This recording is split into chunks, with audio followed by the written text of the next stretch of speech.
안녕하세요. 새 비디오에 오신 것을 환영합니다. 우리가 원하는 만큼 우리는 우리 자신의 역사에 대한 모든 것을 알지 못합니다. 사라지는 도시, 그리스 미로, 견딜 수 없었던 거대한 포식자와 공존하는 사람들 등 과거가 우리를 기다리고 있습니다. 오늘은 역사를 바꿀 수 있는 20가지 발견을 소개해드리겠습니다. 이 채널이 처음이신가요? 구독과 좋아요, 알림 설정 부탁드리겠습니다. 20.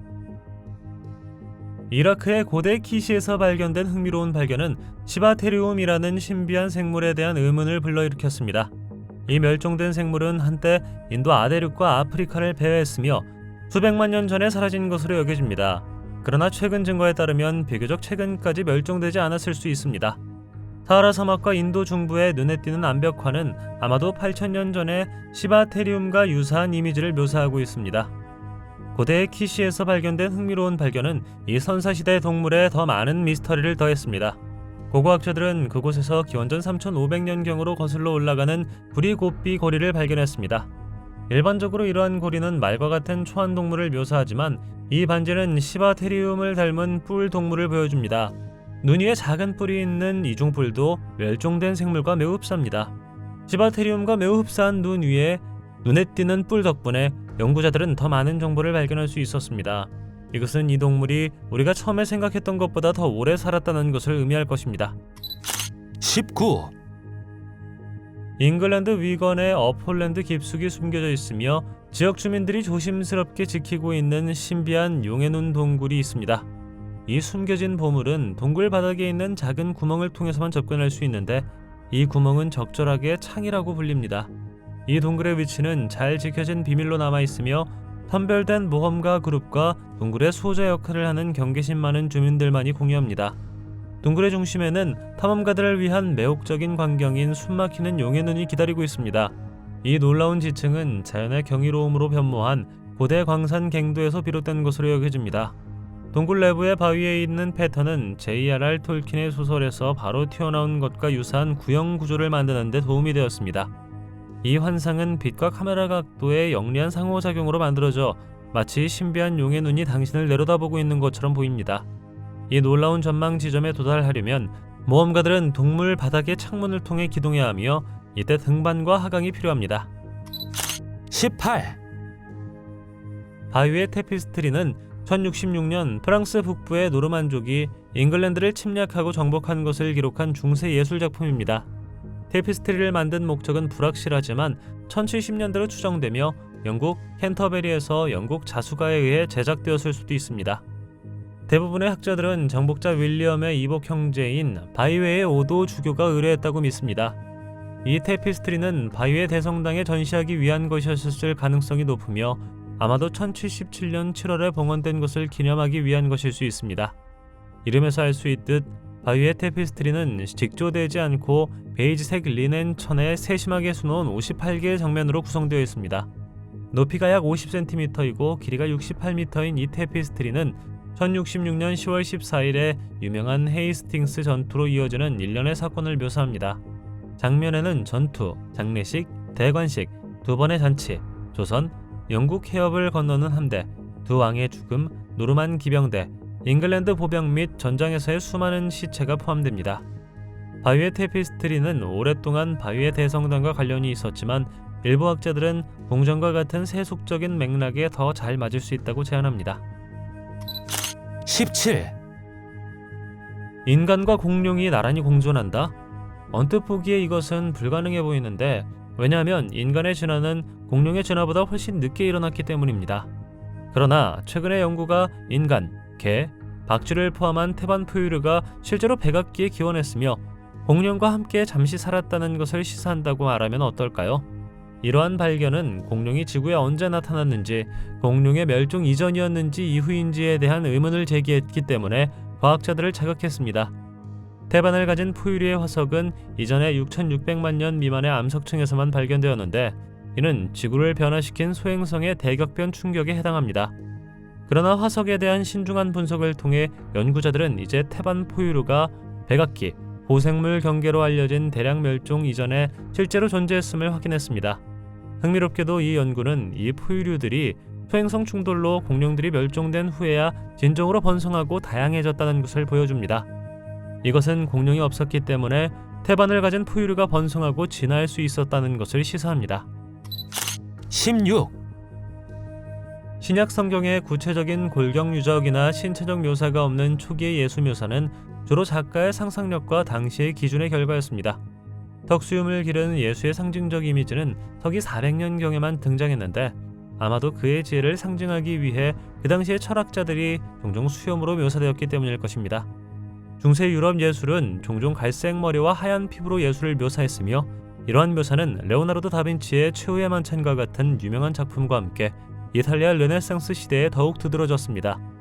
이러한 대중적인 묘사와는 대조적으로 최근의 법의학 복원에 의하면 예수는 더 어두운 안색과 짧고 어두운 곱슬머리를 가졌을 가능성이 있습니다. 은퇴한 의학가인 리처드 니브는 이스라엘에서 발견된 샘족 두개골 3개를 토대로 재구성한 다음 현대의 법의학 기법을 사용하여 예수의 외모를 알아냈습니다. 이 접근 방식은 문화 및 고고학 데이터를 알려지지 않은 개인을 식별하는 데 일반적으로 사용되는 법의학 방법과 결합합니다. 이러한 재구성이 반드시 예수를 흑인으로 정의하는 것은 아니지만 그것은 그분이 전통적으로 묘사된 것보다 더 어두운 피부색과 곱슬머리를 가졌을 가능성이 있음을 시사합니다. 15. 페루 세이후이트의 고광 유적지에 위치한 세이후이트 모노리스는 잉카 제국 시대의 흥미로운 유물입니다. 이 거대한 돌기둥은 한때 콩카차 꼭대기에 서 있었고 동봉된 성역의 일부였습니다. 오리엔테이션 장소로 알려진 이 장소는 아프리막의 4대 성스러운 신탁 중 하나로 여겨집니다. 이 거대 돌기둥을 진정으로 주목할 만한 것은 200개 이상의 주형 및 기하학적 도형을 표시하는 상부 표면입니다. 이 조각품에는 파충류, 고양이, 조개류, 개구리 및 다양한 기하학적 디자인이 포함됩니다. 일부 전문가들은 동물의 선택이 잉카족에게 상징적이었으며 고양이는 잉카의 수도인 쿠스코와 엘리트를 상징한다고 제안합니다. 동물형 인물 외에도 조각품은 테라스, 연못, 강, 터널 및 관계 채널을 닮은 기하학적 디자인을 특징으로 합니다. 이것은 세이후이트 모노리트가 풍경의 축소 모델 역할을 했으며 잉카 엔지니어가 물의 흐름을 연구하고 공공물 프로젝트를 계획하고 실행하는 데 사용되었을 수 있다는 이론으로 이어졌습니다. 세이후이트 모노리스의 중요성에도 불구하고 원래 위치는 수수께끼로 남아 있습니다. 14. 오파트 또는 아웃 오브 플레이스 유물은 전 세계에서 발견된 선사시대 유물 중 기술이 확립된 연대에 맞지 않는 것을 말합니다. 주목할 만한 예는 1991년 러시아의 코짐강, 나라다강, 발반유강 근처에서 발견된 방추형 유물입니다. 이러한 미니어처 구조는 30만 년 전으로 거슬러 올라가 나노 기술을 개발할 수 있는 고대 문화를 제안하는 것처럼 보이기 때문에 수년 동안 과학계를 어리둥절하게 했습니다. 그들은 원래 우랄 산맥의 금광과 관련된 지질학 연구 중에 발견되었습니다. 여기에는 코일, 나선, 샤프트 및 기타 확인되지 않은 구성 요소가 포함됩니다. 이 발견을 더욱 놀랍게 만드는 것은 일부 사람들이 이 유물들이 인근 플레세츠크 우주정거장에서 발사된 시험 로켓의 잔해라고 제안한다는 것입니다. 그러나 모스카우 인스티튜트 보고서에 따르면 현대 제품이 되기에는 너무 오래되었다고 합니다. 이 유물들은 2만 년에서 31만 8천 년 전으로 거슬러 올라가는 지질학적 층 내에서 3에서 12m에 이르는 깊이에서 발견되었습니다. 하지만 사람들은 어떻게 그런 작은 부품을 만들 수 있었으며 그 부품들은 어떤 용도로 사용되었을까요? 어떤 사람들은 이 발견이 홍적세 시대의 인간들 사이에서 기술이 발전했음을 나타낸다고 추측하는 반면 다른 어떤 사람들은 잠재적으로 외계 존재의 작품일 수 있다고 말합니다. 13. 미국 남서부의 중심부인 뉴멕시코 험준한 지형 한가운데 자리잡은 이곳에는 수세기 동안 학자들을 어리둥절하게 만들었던 신비한 유물이 있습니다. 이것은 로스 루나스 데칼로그 스톤으로 알려져 있습니다. 이 풍화른 바위의 표면에는 고대 히브리 문자와 유사한 비문이 새겨져 있습니다. 이 돌은 약 500년에서 800년 된 것으로 추정됩니다. 정확한 연대는 불확실하지만 12세기에서 14세기 사이에 조각된 것으로 여겨집니다. 어떤 사람들은 그것들이 성경적인 이야기를 하고 있다고 말하고 다른 어떤 사람들은 그것들을 속임수라고 일축합니다. 그 비문은 10계명의 한 판본과 비슷합니다. 그러나 그러한 유물이 어떻게 신세계로 갈 수 있었을까요? 어쩌면 그것은 콜럼버스 이전의 히브리인들이 아메리카에 존재했다는 증거일 수 있습니다. 아니면 단순히 속이기 위해 고안된 정교한 위조 수단일 수도 있습니다. 12. 다시카스톤은 1999년에 발견된 매우 논란의 여지가 있는 유물로 그 이후로 과학자들을 당황하게 했습니다. 어떤 사람들은 이 돌에 세계 자체의 건축가가 사용한 청사진이 포함되어 있다고 주장합니다. 러시아 전문가들은 심지어 다시카돌이 1억 2천만 년 전의 것일 수 있다고 말합니다. 창조주의 지도로도 알려진 다시카스톤은 우랄 산맥뿐만 아니라 일련의 인상적인 토목공학 프로젝트를 묘사하고 있습니다. 여기에는 12,000km의 운하, 여러 개의 댐, 출처를 알 수 없는 상형 문자가 포함됩니다. 이 지도의 놀라운 정확성과 관점은 이 지도가 공중 관측 지점에서 만들어졌음을 시사합니다. 이 돌에 새겨진 상형 문자는 아직 해독되지 않았지만 고대 중국어 형태와 관련이 있는 것으로 여겨집니다. 다시카스톤은 높이가 148cm, 너비가 106cm, 두께가 16cm이며 무게는 최대 1톤이라고 합니다. 3개의 레이어로 구성되어 있습니다. 약 18cm 두께의 첫 번째 층은 백운석을 기반으로 한 시멘트 또는 세라믹 조성물로 구성됩니다. 약 2.5cm의 두께의 두 번째 층은 실리콘이 풍부한 디오프시틱 유리로 만들어집니다. 마지막으로 두께가 몇 밀리미터에 불과한 세 번째 층은 칼슘 도자기 혼합물로 구성됩니다. 이것은 잠재적으로 세계에서 가장 오래되고 가장 광범위한 지도일 수 있지만 누가 왜 만들었는지는 여전히 수수께끼로 남아 있습니다. 11. 푸엔테 마그마는 1958년 볼리비아의 티티카카 호수 근처에서 이루어진 중요한 고고학적 발견입니다. 이 큰 돌그릇에는 의인화된 캐릭터와 동물 모티브가 아름답게 새겨져 있습니다. 눈에 띄는 것은 원시 수메르 고대 알파벳과 티와나쿠 문명 이전의 고대 푸카라 문명의 현지 언어라는 두 가지 유형의 문자가 포함되어 있다는 것입니다. 이 유물은 종종 미국의 로제타 스톤이라고 불립니다. 푸엔테 마그나는 만존 가족의 사유지에서 농부에 의해 우연히 발견되었습니다. 볼리비아의 고고학자인 막스 포르투갈 사모라는 그 비문을 해독하려고 시도했지만 그 문자가 5천년 전으로 거슬러 올라가는 서령 문자의 한 형태라는 것을 인정하지 않았기 때문에 실패했습니다. 연구자 베르나르도 비아도스와 프레디 아르세가 막시밀리아노라는 지역 주민을 만날 때까지 이 그릇은 약 40년 동안 보관되어 있었습니다. 그는 이 그릇을 알아보고 그 중요성을 모르고 돼지에게 먹이를 주는데 사용했다고 밝혔습니다. 그릇에 새겨진 글귀는 결국 번역되었는데 이는 그것이 다산을 기원하는 여신 니아에게 기도를 올리는데 사용되었음을 시사합니다. 푸엔테 마그나는 기원전 2500년 이후 볼리비아에 정착한 수메르인들에 의해 만들어진 것으로 믿어집니다. 이것은 수메르인과 수천 킬로미터 떨어져 있던 안데스 산맥의 고대 주민들 사이에 가능한 연결에 대한 흥미로운 질문을 제기합니다. 10. 헤라클리온시 바로 외곽에 위치한 크노소스는 테세우스와 미노타우로스, 미궁, 미노스 왕 등 그리스 신화와 수많은 관련이 있습니다.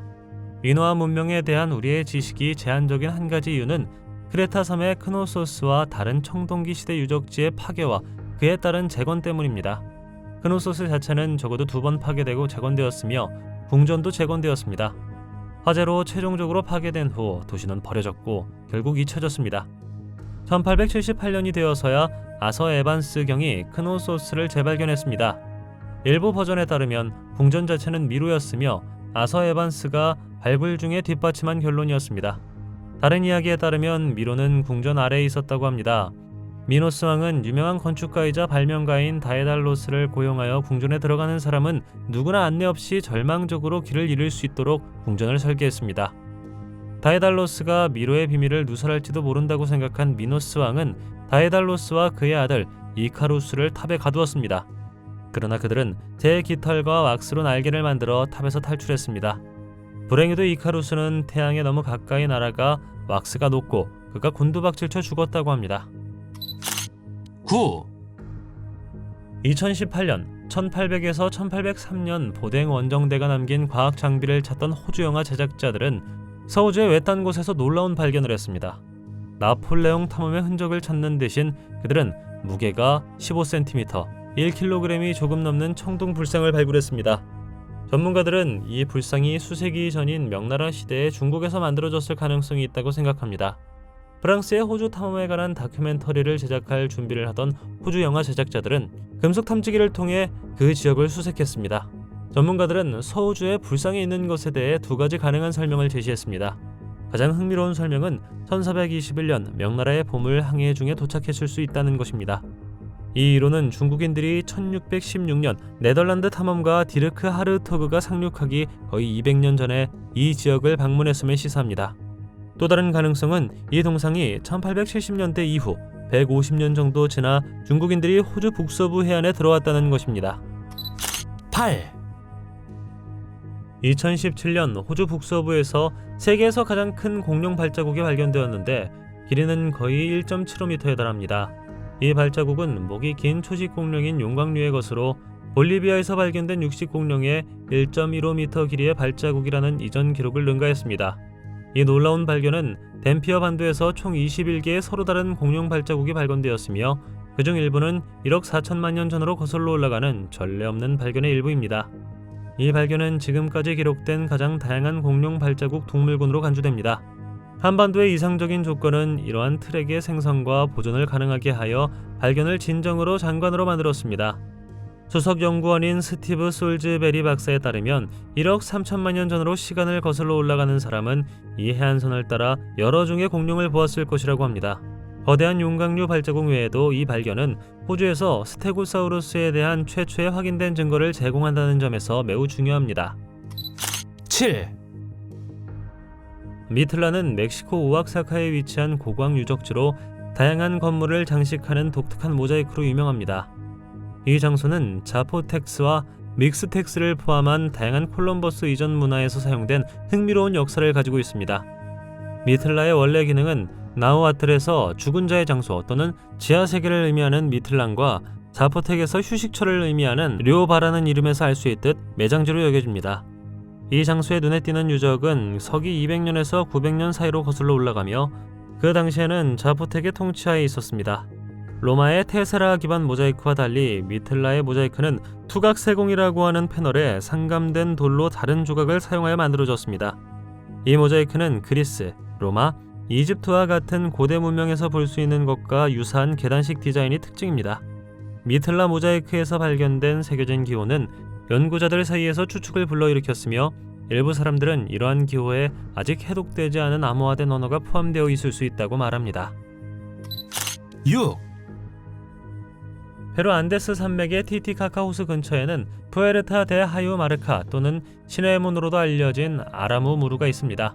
1996년 호세 루이스 델가도 마마니라는 현지 가이드가 발견한 신비한 고광 유적지입니다. 하유마르카 산에 새겨진 이 수수께끼 같은 구조물은 남아메리카에서 가장 논란이 많고 흥미로운 장소 중 하나가 되었습니다. 티티카카 호수 근처에는 하유마르카 산은 잉카 문명의 중요한 예배와 순례 장소였던 것으로 여겨집니다. 이 산 안에는 단단한 바위를 깎아 만든 커다란 문 모양의 구조물인 아루마 무루가 있습니다. 신의 문은 높이가 7m, 너비가 7m이며 T자형 디자인과 중앙에 원형 홈이 있습니다.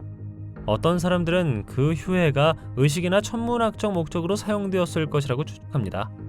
잉카 이전의 고대 문명에 의해 만들어졌다고 믿는 사람들도 있고 외계인의 기원을 제안하는 사람들도 있습니다.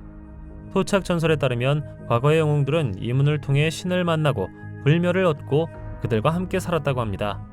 또한 어떤 사람들은 그들의 왕국을 감독하기 위해 그들의 신들과 함께 지구의 문을 통해 돌아왔다고 합니다. 5, 크메르 제국의 초기 수도 중 하나인 마엔드라파르바타는 잃어버린 도시라는 별명을 얻었습니다. 이 고대 도시에 대한 제한된 지식은 실제 위치가 파악하기 어려웠기 때문에 다른 위치에서 발견된 비문에서 비롯합니다. 그것은 시엠립에서 북쪽으로 약 48km 떨어진 푸놈쿨렌 고원에 위치하고 있습니다. 마엔드라 파르바타는 외딴 곳에 있고 접근하기 어려운 특성, 빽빽한 초목, 크메르 루즈 정권의 잠재적인 지뢰로 인해 연구자들에게 상당한 도전이 되었습니다. 2019년 한 국제팀은 공중 레이저 스캐닝 및 지상조사를 사용하여 이곳을 식별하는 야심찬 수년에 걸친 연구 캠페인의 결과를 발표했습니다. 연구팀은 크메르 제국의 저명한 수도인 앙코르 북동쪽에 위치한 푸놈쿨렌 고원에서 9세기로 거슬러 올라가는 광범위한 도시 네트워크를 매핑했습니다. 그들은 최대 50평방킬로미터에 걸쳐 뻗어있는 복잡한 도시 네트워크를 드러냈으며 선형축의 격자 패턴과 함께했습니다. 고대 크메르 사람들은 연못, 저수지, 운하, 도로, 사원, 논 등의 구조물을 건설하여 풍경을 크게 변경했습니다. 4, 셰스타코프스키의 6번 구분에서 한 젊은이를 묘사한 점토 가면이 발견되어 러시아 고고학자들을 매료시켰습니다. 1968년 카카시아에서 발굴된 이 가면은 화장된 사람들 중에서도 주목할 만한 유물로 꼽혔습니다. 당시의 엑스레이 기술은 점토 머리 내부의 뼈에서 이상한 점을 암시했지만 유물을 파괴하지 않고는 추가 조사가 불가능했습니다. 수십 년 후 과학자들은 이 미스터리를 재조사하며 마스크 안의 뼈가 인간의 것이 아니라 수장의 것이라는 사실을 발견했습니다. 이 가면은 수백 구의 시체가 화장된 대형 구덩이 무덤과 같은 정교한 매장 관행으로 유명한 타가르 문화에서 유래했습니다. 고인의 머리는 두 개의 골에 새로운 얼굴을 만들기 위해 점토로 덮여 있었고 종종 석고로 코팅되었습니다. 한 이야기에 따르면 타가르 사람들은 시체를 잃어버리거나 찾을 수 없는 사람을 대신하는 상징적인 수단으로 수장의 유해를 사용했을 수 있다고 합니다. 이를 통해 개인은 동료들과 함께 사후 세계로 여행을 떠날 수 있었습니다. 또 다른 이론은 거짓 장례식이 수장 변장으로 상징되는 남자에게 새로운 시작 또는 새로운 지위를 부여하기 위한 것이라고 제안합니다. 수장은 수장으로 묘사된 이집트 신 크눔과 같이 고대의 중요한 문화적, 종교적 중요성을 지녔습니다. 3. 성인 인간을 담을 수 있을 만큼 큰 주머니를 가진 디프로토돈은 현대 원백과 밀접한 관련이 있는 유대류로 지금까지 알려진 유대류 중 가장 큰 것으로 알려져 있습니다. 2012년 호주에서 약 50개의 디프로토돈 유골이 들어있는 집단 무덤이라는 중요한 발견이 이루어졌습니다. 이 발견은 선사시대 자이언트 원뱃의 멸종과 호주 원주민과의 공존에 대한 귀중한 통찰력을 제공합니다. 디프로토돈은 한때 호주 전역에 널리 퍼져 있었으며 약 2만 5천 년 전에 멸종되기 전까지 수천 년 동안 토착민과 공존했습니다. 이 유대류는 주로 식물을 먹는 초식 동물이었습니다. 그들이 멸종된 정확한 이유는 불분명하지만 그들은 2만 년 이상 원주민과 함께 살았습니다. 디프로토돈 해골의 집단 무덤은 퀸즐랜드 중부의 사우스 워커 크릭 광산 현장에서 바라다 바나 부족에 의해 발견되었습니다. 이 고대 생물은 늪에 갇힌 후 멸종되었다고 믿어집니다. 디프로토돈 골격과 함께 메갈라니아, 거대한 도마뱀, 거대한 악어를 포함한 다른 멸종된 종의 유골도 발견되었습니다. 2. 베투반 코일은 인도 남부 타밀나두주에 있는 마을인 칼루구 말라이에 위치한 바위를 깎아 만든 사원입니다. 이 사원은 서기 8세기에 지어졌으며 힌두교 신 시바에게 헌정되었습니다. 그것은 마두라이의 판다야스라고도 알려진 판다야 왕조에 의해 지어졌습니다. 판다야스는 오늘날의 남부 인도와 스리랑카의 일부를 포함한 중요한 용토를 통치했으며 수도는 마두라이였습니다. 사원의 윗부분에는 시바에 수반되는 신들인 다양한 파르사바 데바타의 복잡한 조각품이 전시되어 있습니다. 여기에는 다산, 사랑, 아름다움, 결혼, 자녀의 여신인 우마와 시바신의 거처인 카일라사의 수문장, 난디가 포함됩니다.